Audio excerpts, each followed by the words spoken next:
We are live. Cool. All right. So today's topic, we are looking at basically the emotional toll of being sidelined, limited playing time, not playing as many minutes as you'd like to in your chosen sport, whether there is part of a team or individual, no matter what. The emotional side of this thing is what most people would know is a lot harder than the physical side of things. And so we're diving into a topic today that basically every injured athlete dreads. Every athlete dreads, really. That playing time that's just limited. Like you're not getting where you want to go, whether it is through injury or just lack of performance. And just, imagine training so hard for so long, for months and months and months, only to be stuck on the sidelines when it really matters the most. You're building up to a grand final or just something you've just been dreaming of for so long. And it just gets taken away from you because of a lot of the time an unsuspected injury, just something you can't help. But fortunately, there is a lot of things you can do to stop this from happening, to get you in the best place possible, to make sure these injuries are not constantly coming back, these recurrent injuries again and again and again. If it's something that does happen to you quite often, then there's something needs to change. There's probably something in your movement patterns, just the way you're creating right or wrong tension in your body. So there's always an answer, I do honestly believe. And today we want to talk a bit more about how to handle that frustration of the injuries, that frustration of being benched on the sidelines, and basically how to use that time wisely, how to make a strong comeback when that opportunity does arise again. And trust me, being sidelined, it really isn't the end. It really could be the beginning of your next big breakthrough. There's always a silver lining. I know at the time it just feels awful. You don't want to be there. It's just the world is just caving in on you. But when you change that mindset, like just get rid of all those emotions, not get rid of them, but control them, bring them in, let them go, recess them. And like I say, it can be a massive comeback story, which are always those kind of stories that go on to be blockbuster movies. So, that could be you. And so let's really talk about that emotional side of being benched for an injury or other reasons, lack of performance or just lack of confidence, especially in your own body. Because if you are coming from a long history of injuries, like someone like myself, it adds up. You lose the confidence in the body, you lose the confidence in your knees, your hips, ankles, whatever. And you've lost that safety of knowing how to perform. And there's really nothing worse than having to watch your team, your teammates, your camaraderies, all competitors from that sideline, sitting on the bench, sitting on the pine. It's a horrible place to be. You train hard, you put in all the effort, and then boom, taken out of the game, literally. And it can feel like all that hard work that you've been building up for weeks, months, even years for nothing. It's incredibly tough, especially for athletes who are a bit more competitive, who thrive on being in the game. I mean, that's a lot of people, but just it really hits a lot more athletes harder than others. And that emotional toll is real. You can say whatever you want about it, but it is so goddamn real that you tend to be by yourself quite a lot. If you don't have the support around you, that tribe around you, your friends, your families, your teammates, you need that. You really do need that. It's very easy to disconnect yourself from your team. I remember my first ACL injury. I totally disconnected myself. Really did. Just hide yourself away, like think, why did this happen to me? And then I got to the second ACL and the third ACL, I just had that knowledge, had that team around me, had that knowing of what has happened in the past to really come back stronger. And it was around a team. But the thing is, many athletes do fall into that state of frustration and even depression because they feel like they're missing out on crucial opportunities to prove themselves. There is only, unfortunately, a small window for most athletes to really get where they want to go. And it's hard to say, it really is. And there's the fear of that, of being forgotten. Someone else can easily take your place. You're not out there, and suddenly it feels like your spot on the team just isn't guaranteed anymore. You could have been the star player, starter, first name on the sheet. And then you start wondering if your coach will still value you or if someone else is going to step up and take your place. I mean, it's great for the team. It's really not ideal for you inside. And obviously team will always come first. I know that is for sure, but you got to look after yourself as well. Be a part of the team still. And just using that time on the sideline to your benefit. And so, like, how can athletes make the most of this situation, even though it's the last thing you want to do, last place you want to be? How can we make most of this time where you are? Knee injury, shoulder injury, whatever. The beauty is, I know from all my experience, from all of my injuries, massive laundry list, there's no point in going through it. More will be here forever. Just because one part of the body's injured doesn't mean you can't keep working. So unfortunately today you hear a lot, especially through coaching the gym, coaching athletes, and that they get one injury and they think they've just got to stop. They're told they need to stop, rest, anti-inflammatories, whatever, just sit and let it go. I mean, that's just the worst thing to do, because then again, you just sat there doing nothing and your head just starts to think of all these crappy feelings. Get back in the gym as quick as you can. Get to training as quick as you can. Who cares if you can't run? You can still do upper body work. You can still hopefully walk. There's plenty of stuff to do. And it's not really the end of the world, even though it does feel like it. It really does. I mean, I've been there. So how can we use this time productively? And it's all about perspective. It really is. Instead of seeing limited playing time as a setback, view it as an opportunity. It is a massive opportunity just to do other things. You may not be able to train physically, but you can still work on your mental game. It's your time now to work on those things you've been putting off that you know you probably should have been working on for a while. And that includes studying playbooks, watching game footage, understanding your sport on a deeper level. And some athletes can even come back smarter after a period of silence, because they're taken away from that environment and they're giving themselves a chance to just open themselves up and go deeper into what they knew they should have done. Improve your knowledge of your position, knowledge of your fitness, and understand why this injury may have happened to you, or why you're not being picked, or why you've suddenly gone from this down to here. And it's just a great time to improve, especially the mental space, that mindset, that mental preparation. And I've spoken to plenty of athletes who, being benched, feel like they've understood the game better, and then they ever had them before when they were playing full time, because you just consumed. You just rely on playing, which a lot of people do, and not really think about all the other things going on. So using that time to really understand yourself, not just the game, but understanding yourself and why you got injured, because there is a reason, there really is, and it gives you that time to explore and find out why. Especially if it's some kind of soft tissue injury, it's going to come back to your movement patterns. It's going to come back to where you are displacing your tension, how you are bringing the correct tension to the biggest structural muscles in your body so you can perform. Like being a coach 17 years, my therapist now of 8-9 years, see it all the time, all these niggly little soft tissue injuries, so muscle tears, fascia tears, ligament strains, all that soft tissue work. It has simply been overloaded because of the way you move, or the way you lack movement. You've just gone for a run, gone down to a training session and just gone through it without actually putting intention to what you're doing. Going doing a deadlift or a squat in the gym, just going in and doing it without intention, without creating the correct tension, excuse me, that your body thrives, how your body was designed to use and to perform.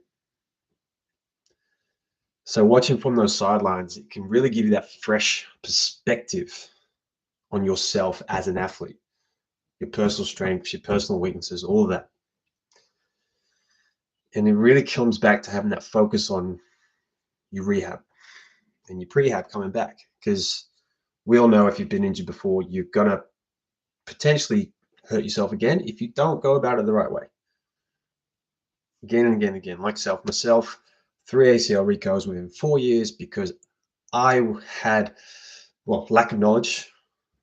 If I could go back to when I was 18, 19 with the knowledge I have now, so many years later, like I don't think I'd ever get injured. or of course I would, but 90% of the injuries would have just never happened because now I understand how to create tension in the body, how to move, how to run, how to sprint. So it's using this time on those sidelines, sat on the bench, watching the stands to assess how you're moving, finding the right knowledge of why your injury happened. Because these injuries shouldn't happen if you're moving correctly. Oop, just moved there. So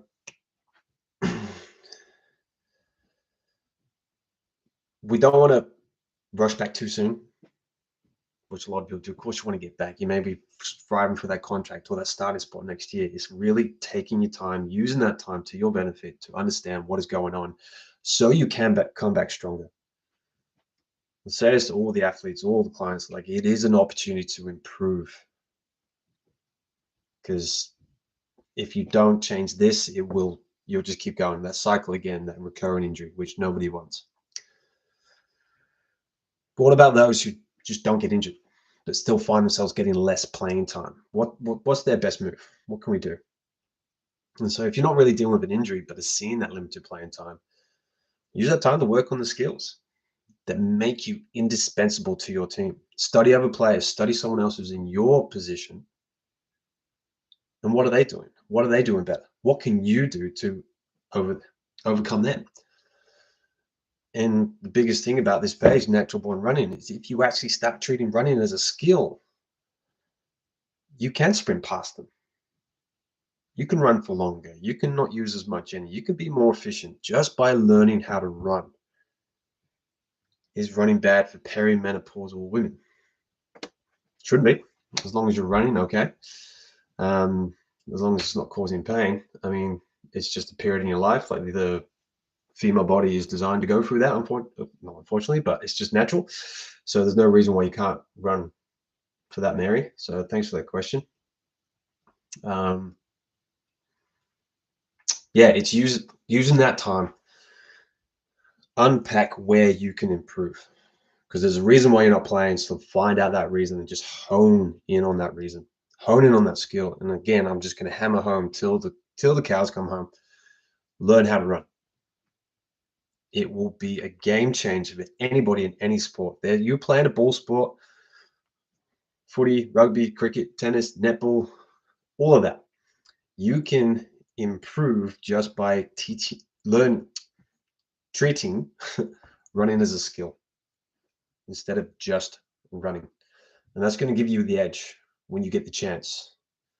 Coaches start to turn their head and say, "Oh, what have they been doing? What have they been doing on their side? What have they been doing away from running, away from training?" So those little improvements are just going to start turning everybody's head, not just the coaches, but your teammates as well. So how come they can run faster? How come their 100 meters dash is just improved? It's just finding what you need. And that's hard. That's where people like myself and other people online can really help with and help you figure out what it is that you need. But then we've also got to look at that mindset. Like it's easy to get down when you're not playing, when you're injured, but staying positive and mentally engaged is so damn crucial. So what are some ways that athletes can keep their head in the game? And a lot of people say, mental side is definitely as important as physical. I actually think it's more important. If your head isn't in the game, isn't in you, best way of saying it, the physical is not going to change. There's so much emotion stored in your body that you need to understand how to release, how to express before you can think about performing. But another cool thing to make sure of is making sure you are staying connected with your team, with your teammates, family, friends, all that, your gym buddies. Even if you're not playing, make sure you're engaged in the meetings, practices, coaches, even in-game discussions, just to show that you're still there. You're not disappearing. This will keep you mentally sharp and shows your coach that you're still invested. Even though you're on the sideline, you're still invested in what's going on. So you can come back again even stronger. And athletes who stay connected mentally often find it easier to transition back into playing when they're ready. And you got to be ready. is having good old positive mindset. Goes with everything. Probably sick of hearing it, but it does make such a difference. And instead of thinking, oh, I'm missing out, focus on preparing for a stronger comeback. This is your comeback story. What do you want it to be like? No one else can do it for you. You can get all the advice in the world, but you've still got to do the work. Start visualizing what you're going to be when you do get back to your game, get back to your sport. Mentally rehearse being back in the game, making those key plays, performing at your best, sprinting down the field, scoring that try, scoring that goal, whatever. Keeps you motivated and prepares you for when you're physically and mentally ready to return. Because you may be physically ready, but if you are not mentally prepared to do what you need to do, to have that safety in your body, to create more confidence in your body, to perform, body's not going to follow suit. Your body's always going to follow your brain. It's not the other way around. You can't outrun a negative mindset around your body. So how do we overcome this fear of losing your spot in the team? It's a major concern for a lot of athletes, and it creates more fear about getting injured, even though you're nowhere near being injured. And what happens if someone else takes your spot while you are on the bench or while you are injured? How do you deal with that anxiety? Not easy. It's a real fear for many athletes, but here's the truth. Sports teams value consistency and dedication. If you put in the effort during recovery or practice and showing you're committed to improving, your coach will notice that. Your teammates will notice that. You're not just sitting back waiting for something to happen to you. You're making it happen. You're being proactive. Yes, someone may step up while you're benched, but that doesn't mean your value disappears. It's important to focus on your own progress. And when you're back on the field or the court, make the most of that opportunity, because you may not get another one. That's the unfortunate side of things. It's about trusting that the work you've done will speak for itself, right? No one can replicate exactly what you bring to the team. You know your worth, so stay focused on your strengths and how you can contribute when you're ready. So let's share a couple of real-world examples. Like, can you think of any athletes who faced limited playing time due to injury or other reasons, but have come back stronger? I'm not a big basketball fan, but one great example I've seen recently is Derrick Rose. He was an NBA MVP early in his career, but after a series of devastating injuries, he spent a lot of time on the bench. People wrote him off, meter at him, but he stayed focused on his recovery and came back to contribute significantly in later years. His resilience is completely inspiring. Another example is Alex Smith, NFL quarterback, who suffered a life-threatening leg injury. He spent almost 2 years recovering and wasn't actually expected to get back into the game, but he stayed connected to his team, worked on his physical and mental recovery, and eventually made one of the most remarkable comebacks in sports history in America. And both of these examples show the proof that being benched doesn't mean you're done. It's about using that time to come back smarter, stronger, and with a renewed sense of purpose. And doing what you want to do. So what can we take away from this? So before we wrap up, let's give you some practical takeaways. What should athletes who are dealing with limited playing time start doing today? First, you need to embrace the downtime as an opportunity. Flip it on its head. It's not the end of the world. Use it, see it, focus on it as an opportunity. Use the time to improve your mental game. Study footage. Engage with your team. Engage with your teammates. Engage with your coaches. Ask what they want you to do, what they would like you to do. Then we can be clear and focus on your recovery and injury prevention, if that is the issue.